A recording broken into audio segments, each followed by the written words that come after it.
অঝোরে বৃষ্টি পড়ছে, আমাদের তো থামলে চলবে না। আর তার মধ্যে ঝর্ণার অবস্থাগুলো দেখো, এরাও একদম বিকট আকার ধারণ করেছে। আমি হাওয়ায় চটি পড়ে এই জন্য বেরিয়েছি।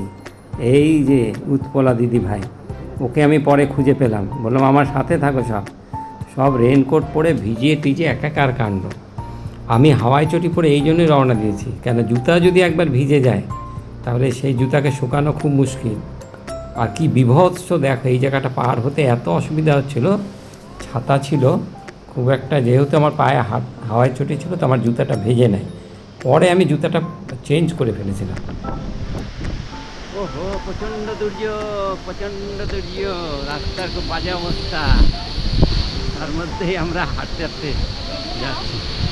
হ্যাঁ, দেখো পায়ে হেঁটে কেদারনাথজির দর্শন, এ মানুষের জীবনে একটা স্বপ্ন থাকে, কিন্তু সবাই এটা পারে না, সবার সামর্থ্যে এটা কুলায় না।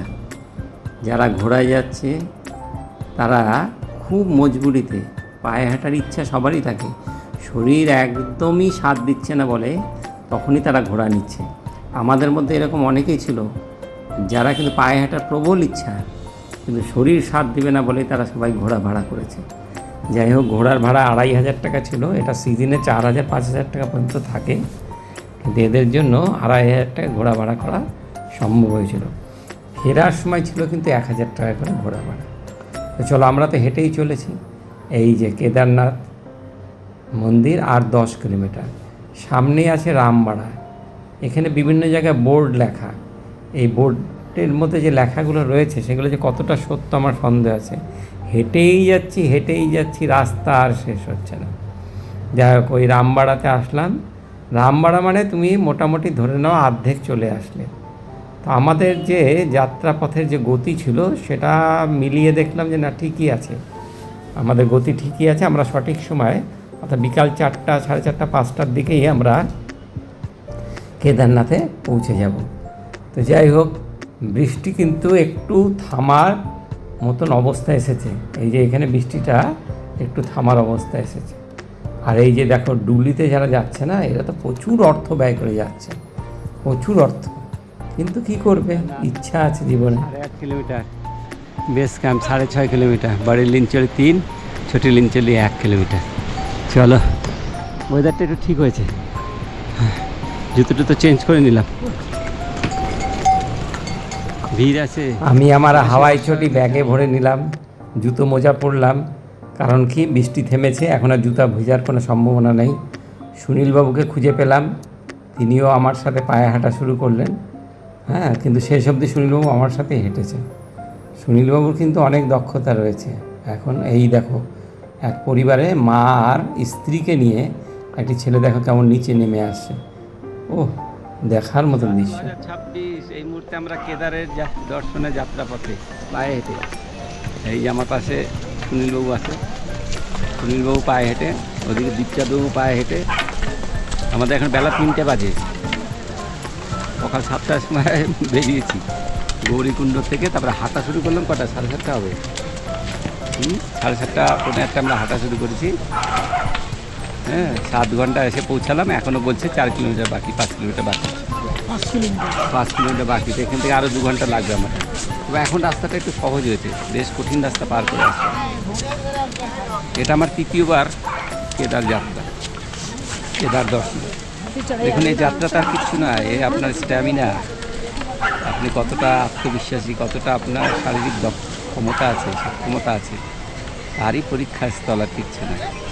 সকালবেলা প্রচণ্ড বৃষ্টি ছিল, অনেকেই কিন্তু আমাদের মধ্যে 2-1জন একটু সুর তুলেছিল, এই বৃষ্টিতে যাব কি করে। আমি কারো কথা শুনি নাই, আমাদের সবাই রেডি হওয়া আগে, তারপরে দেখা যাবে। তো যাই হোক, সবাই রেডি হয়ে বৃষ্টিতে ভিজতে বেলা। আমার ব্যাগটা তো একদম জলে চুপচুপা, ভিতরে জামা কাপড় যা ছিল সব ভিজে গেছে। এইগুলো রোদে মেলেছি, এখন একটু রোদ উঠেছে এখানে।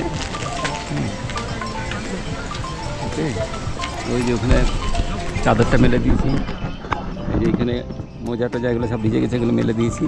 ছাতা মেলে দিলাম, এগুলো শুকিয়ে যাবে, এখন যা রোদ উঠেছে শুকিয়ে যাবে। আর দেখুন কেদারের কি দৃশ্য, কত মানুষ, কত মানুষ।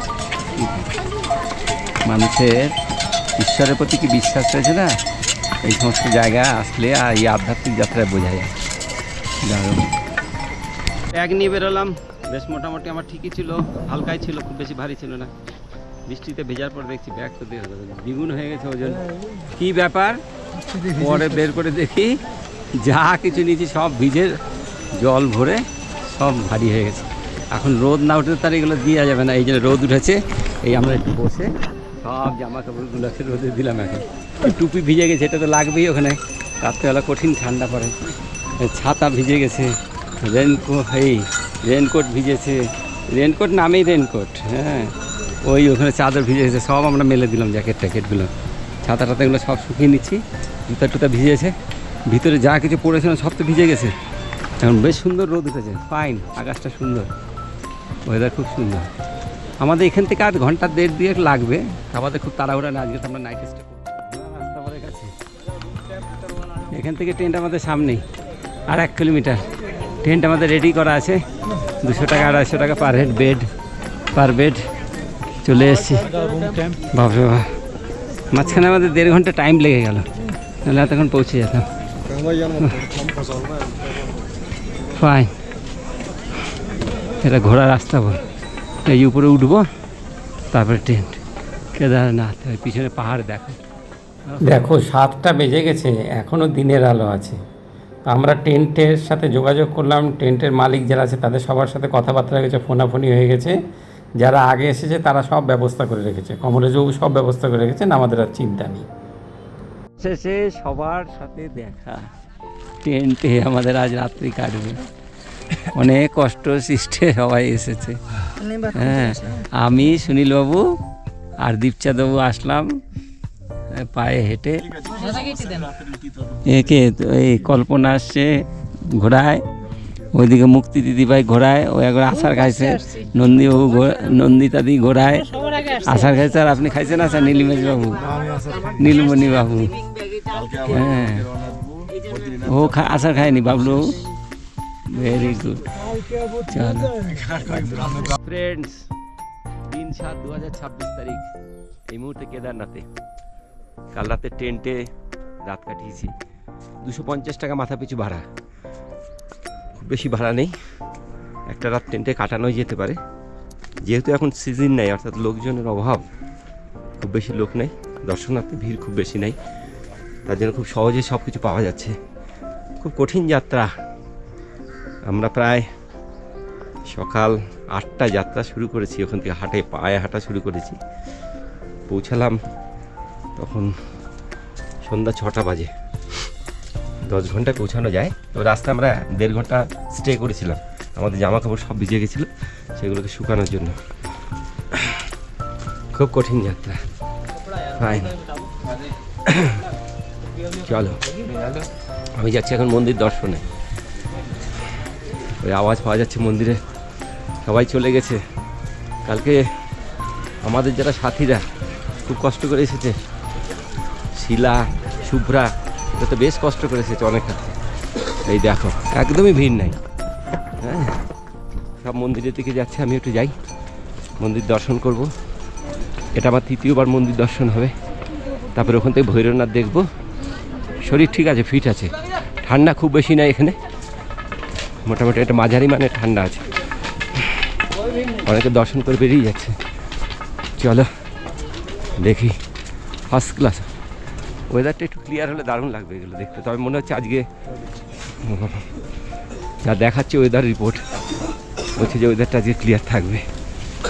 ফাইন, সবাই চলে গেছে ভোরবেলা, কেউ 2টোর সময় উঠেছে, 3টের সময় উঠে গেছে। আমি একটু দেরি করে উঠলাম, কারণ রাতে একবারেই ঘুম হয়নি। বেশি পরিশ্রম করলে ঘুম একটু কম হয়। ফাইন, চলো। এই দেখো, যে প্লাস্টিকের বোতলগুলো এখানে ফেলে, সবাই সেই প্লাস্টিকের বোতলগুলো কেমন প্যাকিং করেছে। প্যাকিং করে এগুলো এখান থেকে আবার নিচে নিয়ে যাওয়া হবে। ওই দেখো, স্বচ্ছ বানানে কেদারনাথকে। এখানে একটা বিরাট প্রজেক্টে কাজ চলছে, বাবা খুব ভালো করেছে। এখানে বেশিক্ষণ থাকা উচিত না, নেমে যাওয়া ঠিক হবে। ওয়েদার যে কোনো সময় খারাপ হতে পারে। তাছাড়া খুব কস্টলি জায়গা, জলের বোতল 100 টাকা করে দাম, ভাবা যায়? নিচে 20 টাকায় যে জলের বোতল আমরা কিনছি, এখানে 100 টাকা দাম। চলো, আমাদের ট্রেন থেকে 1 কিলোমিটার দূরে মন্দির, আমি একটু পায়ে হেঁটেই যাচ্ছি। নন্দীবাবু এইরকম ঠিক করেছে, মাথায় পিঠু ঠিক করেছেন, 11,500 টাকা এক একজনের। ওহো বাপরে বাপ। গতকাল নন্দীবাবু নুপুর দিদিভাই দেখলাম এসেছে, ঘোড়ায় এসেছে। তবে ঘোড়া আসাও খুব কষ্টসাধ্য ব্যাপার, তাই আজকে তারা পিঠু করেছে। বলে চলে যায় পিঠু করে, কত টাকা পয়সার দিকে সকালে চলবে। ওই দেখো পিছনে বরফের পাহাড়। একটু ওয়েদারটা ক্লিয়ার হলে খুব ভালো হবে, আমরা একটু ভৈরবনাথ যাবো। সামনে দেখো স্বামী বিবেকানন্দ নামে একটা চিকিৎসা কেন্দ্র বা হসপিটাল তৈরি হয়েছে। এটা নতুন, কিন্তু বিরাট একটা হসপিটাল। এখানে যারা আসছে দর্শনার্থীরা, তাদের ফ্রি চিকিৎসা হচ্ছে। কোনো রকম সমস্যা হলে ভিতরে গেলে ওষুধ দিচ্ছে, ডাক্তার পরামর্শ দিচ্ছে, অক্সিজেন সিলিন্ডার একদম ব্যবস্থা রয়েছে। আমি ফেরার সময় অক্সিজেন নিয়ে নিলাম একটু, দেখি কেমন লাগে। আধা ঘন্টা লাইনে দাঁড়াতেই হবে। Very good. এই যে আমার সাথে এই যে দোলা, গতকাল প্রথমে কিছুটা হেঁটেছে, তারপর দেখছে আর পারছে না, তারপরে ঘোড়া করতে হচ্ছে। 1800 টাকা নিয়েছে ঘোড়ায়। হর হর মহাদেব। এই দেখো হেলিপ্যাড, হেলিকপ্টারের পাত্তা নেই। আর আমাদেরকে এজেন্ট বলল টিকিট কাটুন, আমি হেলিকপ্টারের ব্যবস্থা করে দেব। কত বড় ফ্রড দেখো, 70-80 হাজার টাকা নিয়ে তাদের কারো পাত্তা নেই। ব্রেকফাস্ট করে নিচে রওনা দিয়ে দিই। ব্যাস ব্যাস। আপনারা গতকাল তো এসে আসলেন ঘোড়ায়, আসলেন। ঘোড়া কত টাকা নিল? ঘোড়া নিল 3000 টাকা করে, 9000 টাকা। কে কে ছিলেন আপনি? আমরা আর ওই যে আমরা দুজন আর মীনাক্ষী। আজকে পিট্টুতে যাচ্ছেন? আজকে পিট্টুতেই দেখা হয়ে গেল সব, রাত্রিবেলা করেছিলাম। 11,000 টাকা করে দিব। 11,000 টাকা নেবে। আর জিনিস নিয়ে যাবে, এটা 2000 চাইছে, মিলে 1000 টাকা। আরে বাবা, পিট্টুতে আবার জিনিস নেবে? হ্যাঁ, না করতে হবে, যেতে পারে না, পারবে না, করলে ওরকমই লাগবে। ঘোড়া খুব কষ্ট হলো না আসতে? হ্যাঁ, চলো ফাইন। আজকে কেদারনাথে 3/7/2026 তারিখ আমরা এখানে কেদারনাথে এই মন্দিরের সামনে দাঁড়িয়ে আছি। আমাদের সাথে নন্দীবাবু, কমলেশ নন্দী আমাদের টিমে আছেন। খুব সুন্দর, রায়গঞ্জ থেকে এসেছেন স্ত্রীর সাথে, খুব ভালো, দারুণ ঘোরার দারুণ অনুভব। কেদারনাথ এভাবে দর্শন হবে আমরা বুঝতেই পারিনি। আমরা ভেবেছিলাম আরও হয়তো ক্রিটিক্যাল পরিস্থিতি তৈরি হবে, কিন্তু সবাই শেষ অবধি চলে এসছে।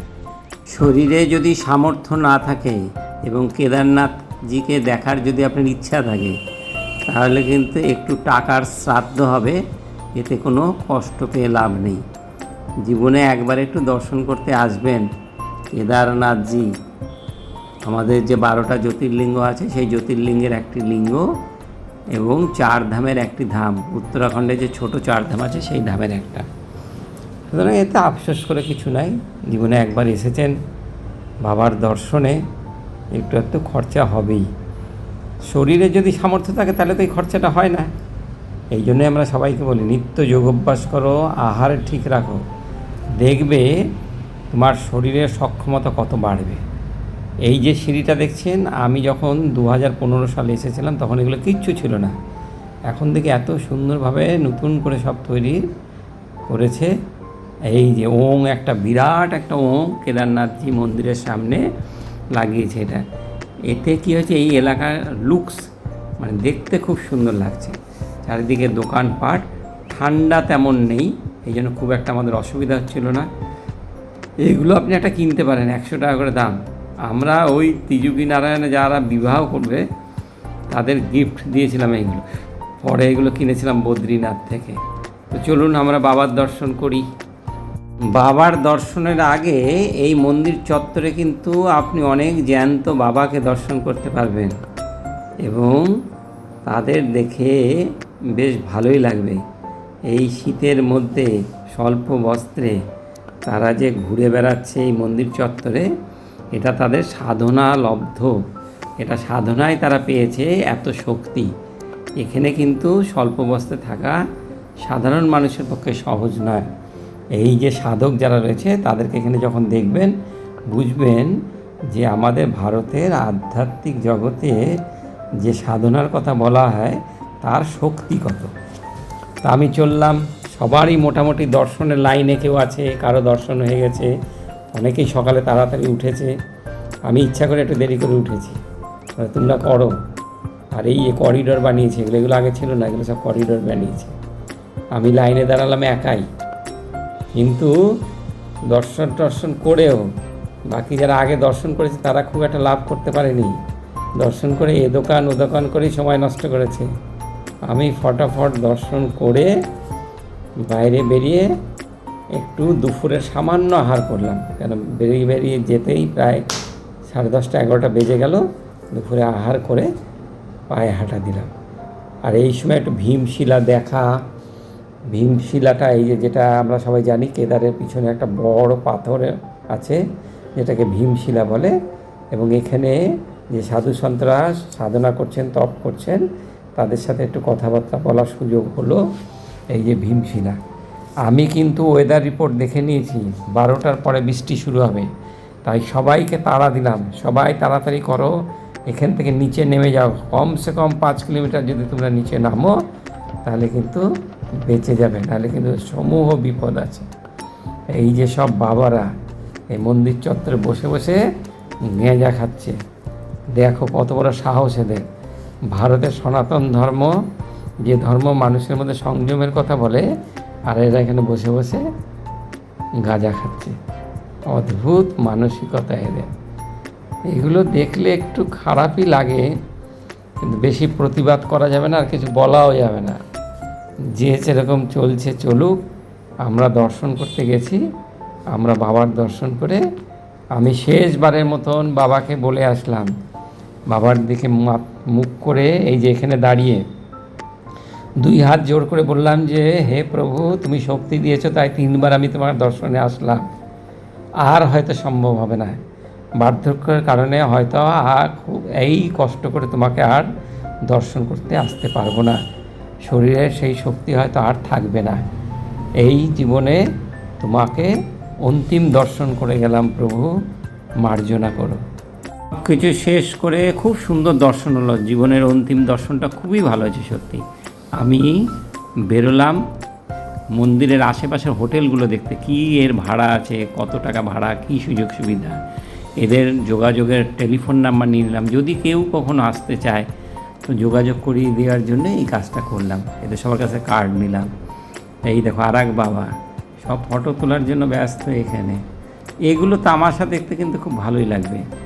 এবার আমরা ফিরে যাচ্ছি আমাদের টেন্টে। ওইখানে আমাদের লাগেজগুলো রাখা আছে। ওয়েদার কিন্তু ধীরে ধীরে মনে হচ্ছে একটু গড়বড় করছে, হ্যাঁ। আর আমি তো ভৈরবনাথ গেলাম না, কয়েকজন ভৈরবনাথে গেছে। আমি 2023-এ যখন যাই পঞ্চকেদার দর্শনে, তখন এই কেদারনাথে এসে ভৈরবনাথজি দর্শন করেছি। একটা হেলিকপ্টার আসছে, ট্রায়াল দিচ্ছে এরা, হয়তো খুব তাড়াতাড়ি হেলিকপ্টার সার্ভিস চালু হবে।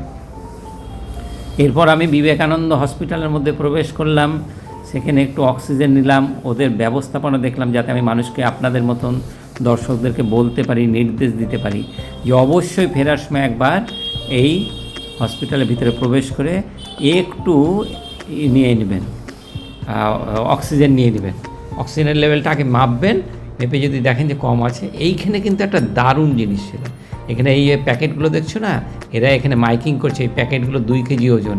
বলছে একটা করে প্যাকেট আপনি নিচে নিয়ে গিয়ে স্বচ্ছতা অভিযানে কাজ করুন, নিচে গিয়ে কোনো একটা ডাস্টবিনে ফেলে দেবেন। যাওয়ার সময় সবাই মিলে আমরা বসলাম ভোজনে। এরা তো ভোজন, আমি কোনো ভোজন নিই নাই, আমি কোনো প্লেটই নিই নাই। এ 1 চামচ দিল, ও 1 চামচ দিল, হ্যাঁ। এই যে বিথিকা, এই যে প্রভাতবাবু, আমি এই করি, সবার খাবার একটু একটু করে নিয়েই আমার পেট ভরে যায়, কারণ সবাই চায় যে আমি ওদের সাথে একটু অংশগ্রহণ করি। তো এটা ভালোই হয়েছে, তাতে কি আহারের পরিমাণটা একটু কম হয়। 11:43 কেদার থেকে যাত্রা শুরু করলাম, দেখি কটায় গিয়ে পৌঁছাই। আমার নিচে নামা শুরু হলো 11:43 বাজে। বৃষ্টির একটা সম্ভাবনা তৈরি হচ্ছে, ওই জন্য তাড়াতাড়ি নেমে যেতে হবে। ওকে, চলো, ফাইন। খুব সুন্দর, সব কিছু খুব ভালো হলো। একটু ভোজন করে নিয়েছি। কুণ্ড 14 কিলোমিটার এখনও হেঁটে নিচে নামতে হবে। যাই হোক, শরীর একদম ফিট আছে। আর এই যে ঘোড়া রাস্তা বল, এখান থেকে সব আমাদের টেন্টের খুব কাছেই ছিল, এটা 500 মিটারের মধ্যেই। এখান থেকে সবাই ঘোড়া নিচে নামার জন্য 1000 টাকা 1200 টাকা করে ঘোড়া পাওয়া যাচ্ছে। তো আমাদের মধ্যে যারা ছিল তারা সব ঘোড়া টোড়া নিয়ে নিল। আমরা একটা ভুল করেছি, আমরা একটা ঘোড়া নিয়ে 7-8 জন মিলে যদি ওটাকে শেয়ার করে আমাদের লাগেজগুলো যদি ঘোড়ার পিঠে দিয়ে দিতাম, তাহলে আমাদের নামাটা খুব সহজ হতো এবং দ্রুত হতো, যদিও আমাদের খুব একটা অসুবিধা হয়নি। আর এই যে দেবাশিসবাবু এইখান থেকে ঘোড়া নিলেন, দেবাশিসবাবুর স্ত্রী দীপান্বিতাও ঘোড়াতে উঠলো, এরা ঘোড়াতেই নিচে নামবে। ও হো নাইস। চলো, কেদারনাথে একটা সমস্যা আছে, সেটা হচ্ছে ঘোড়া এবং মানুষের একটাই হাঁটার রাস্তা, যেটা অমরনাথ দর্শনে কিন্তু মাঝে মাঝে দেখবেন রাস্তা আলাদা করা আছে, কিন্তু কেদারনাথে একটাই রাস্তা এবং প্রচুর পরিমাণে এখানে ঘোড়া চলে। আমার গায়ের উপর তো একবার ঘোড়া উঠেই যাওয়ার উপক্রম, অনেক সাবধানে বাঁচলাম।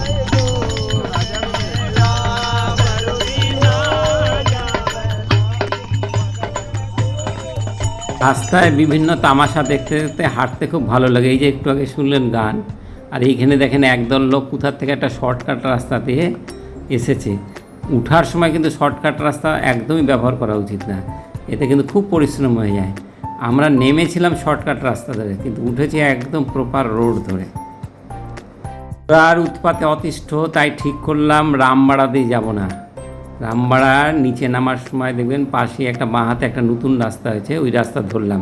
এই রাস্তায় ঘোড়া নাই, লোক সংখ্যাও খুব কম, এই যে নতুন রাস্তাটা, এটা দিয়েই আমি নিচে নামার প্রস্তুতি নিলাম। খুব সুন্দর, এই ডিসিশানটা খুব ভালো হয়েছে, এটা আপনাদের বলে দিলাম, এটা করবেন সবাই। হ্যাঁ, এই রাস্তায় ঘোড়া টোড়া নেই। আবার আমরা মূল রাস্তায় মিশে গেলাম, দূরত্ব কিন্তু বেশি নয়, সে একই দূরত্ব আছে। আবার এই যে এইখানে মূল রাস্তার সাথে মিশে গেলাম। আবার কিন্তু এবার বৃষ্টি ভাব, কী যে হবে কে জানে। এই যে গতকাল এখান দিয়ে গেছিলাম, তখন যে ঝর্ণাগুলোতে যে জলের ফ্লো ছিল, এই যে এখন এরা কী করতে যাচ্ছে, আমি এদের বললাম যে এখন গিয়ে তোমরা কী করবে, 4টার সময় এখান থেকে রওনা দিচ্ছে। জলের যে ফ্লো ছিল এখন কিন্তু ফ্লো কমে গেছে। জঙ্গল চট্টি, এখান থেকে আর 4 কিলোমিটার আমরা নিচে নামবো, একদম সময় মতন পৌঁছে যাবো, যা আমাদের টার্গেটের সময় ছিল।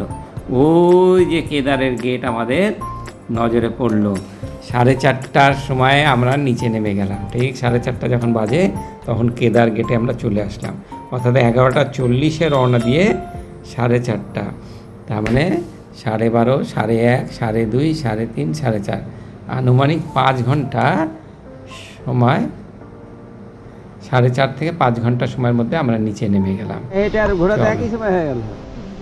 হ্যাঁ, ঘোড়া আর পায়ে একই। মাঝখানে কি লাগেজগুলো যদি ঘোড়ায় দিয়ে দিয়ে যেত, আর আমরা যদি পায়ে হেঁটে আসতাম না, পায়ে হাঁটা কোনো ব্যাপারই না, পায়ে হাঁটা কোনো ব্যাপারই না। আসার সময়টা আসতে আরামে আসা যায়। হ্যাঁ, শুধু লাগেজগুলোর জন্য একটা ঘোড়া করে না, সব লাগেজগুলো দিয়ে আমরা এবার হাঁটতে হাঁটতে চললাম গৌরীকুণ্ডে, স্নান করতে হবে একটু গরম জলে। কিন্তু গৌরীকুণ্ডের অভিজ্ঞতা তো একদম করুণ অভিজ্ঞতা, জল 1 ইঞ্চিও নাই, কি করা যায়। কিন্তু প্রচণ্ড গরম জল, ওই জল একটু আমার হাতে একটা ছিল, মগ ছিল, সেই মগ দিয়ে একটু পায়ের মধ্যে গরম জলে সেঁক দিলাম, ব্যাস। এবার সবাইকে বললাম চলো, গৌরীকুণ্ড থেকে স্নানের কোনো উপায় নেই, হয়তো রিপেয়ারিং কিছু হচ্ছে। মেয়েদেরকে বললাম সবাই চলো এখান থেকে বেরিয়ে যাই, আমরা এখন যাব আবার আমাদের হোটেলে। তো চলো, মেয়েরাও কোনো রকম একটু স্নান টান সেরে, আর শুরু হয়ে গেল বৃষ্টি। এই যে বিপদের কথা আমরা ভাবছিলাম ওটাই শুরু হয়ে গেল। তবে আমাদের কাছে ছাতা টাতা আছে, কিন্তু বৃষ্টি হলে না একটু কেমন যেন কেচিয়ে যায় ব্যাপারগুলো, হাঁটতে অসুবিধা, চলতে অসুবিধা, জামা কাপড় ভিজে যায়, ব্যাগ ভিজে যায়। তো এটা ওই ভিতরে বাজারের রাস্তা দিয়ে একটা মন্দির দেখতে দেখতে আমরা চলে আসলাম পার্কিংয়ে। এখান থেকে সোনপ্রয়াগ যাব আমরা, প্রথমে পার্কিং থেকে সোনপ্রয়াগ যাব গাড়ি ধরে, আবার সেই 50 টাকা টিকিট। সোনপ্রয়াগ যাব, সোনপ্রয়াগে আমাদের কিন্তু গাড়ি অপেক্ষা করছিল, আমাদেরকে নিয়ে গেল হোটেলে। আর আজকে কিন্তু সুনীলবাবু কুচবিহারের পার্টি যারা ছিল 9 জন, তারা বলেছেন যে আমরাই আজকে রাতে রান্না করব, আজকে আমরা সবাইকে খাওয়াবো, আজকে যা খরচ হবে সমস্ত খরচের ব্যয়ভার আমরা এই 9 জনই গ্রহণ করব। আর সৌভাগ্যক্রমে মুক্তি দিদিভাইয়ের ছেলের জন্মদিন ছিল গতকাল, তিনি তো আরও খুশি। তিনি বললেন আমার ছেলের জন্মদিন উপলক্ষে আমি সবাইকে একটু পায়েস খাওয়াবো। সব কিছু মিলে রাত্রি 7:30 8টার মধ্যে আমরা ঢুকে গেলাম হোটেলে। 8টার থেকে রান্না শুরু হলো 10:30 15 11টা অবধি। জমজমাট রান্না, সুনীলবাবু দেবাশিসবাবু, পায়েস রান্না হলো, পনিরের তরকারি হলো, আর এক এক করে সবাই কিন্তু এবার হোটেলে ফিরছে। হ্যাঁ, সব থেকে শেষে ফিরেছিল বর্ণিতার সাথে আমরা ফোনে যোগাযোগ রাখছিলাম। ও খুব কষ্ট পেয়েছে, রাস্তায় একটু পড়েছে, পা মচকে গেছে। ও যখন ফিরলো তখন বেশ খুঁড়িয়ে খুঁড়িয়ে হাঁটছিল। ওর জন্য আমাকে একটা আলাদা পরে ঘর করে দিত। ওই বললো যে স্যার আমাকে একটা আলাদা ঘর করে দেন, আমি আজকে কারোর সাথে থাকতে পারবো না, রাত্রে আমাকে হয়তো সেক দিতে হবে, সবার ডিস্টার্ব হবে, ওই জন্য ওর জন্য একটা আলাদা ঘরের ব্যবস্থা করা হলো। এই যে হোটেলে আমাদের ডাইনিং রুম খুব সুন্দর ছিল, রান্না হয়ে গেছে তখন বাজে প্রায় 10:30। আর এই যে পায়েস রান্না হয়েছে, প্রত্যেকের জন্য এক এক গ্লাস করে সিমাইয়ের পায়েস, ফার্স্ট ক্লাস, দারুণ। রান্নাও খুব সুন্দর হয়েছিল, সবাই খুব মন দিয়ে একদম আরাম করে ভোজন করলাম, কেন গতকাল কারো আহারটা আর খুব ভালো হয়নি। তারপরে রেস্ট, সব কিছু করে রেস্ট। সুন্দর হোটেলে আমরা 2 দিন থাকলাম, হোটেল দেবলোক। এটা হচ্ছে সীতাপুর। এখান থেকে আমরা কেদার দর্শন করলাম, 1 নাইট কেদার, 2 নাইট এখানে।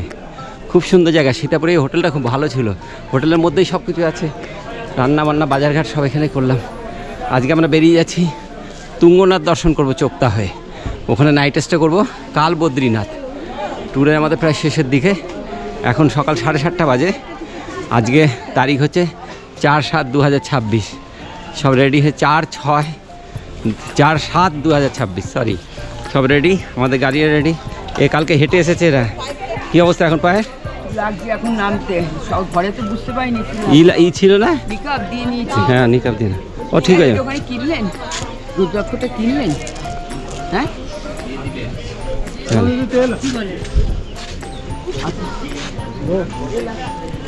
চলো। এরা কখন আসছে? কালকে রাতে কালকে রাত্রে 10টা। 10টা। তোমরা ডুলিতে আসছো না?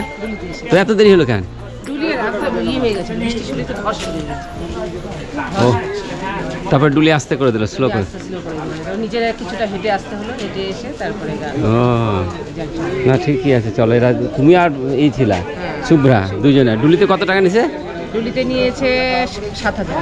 দুইজনে না, এক একজনে।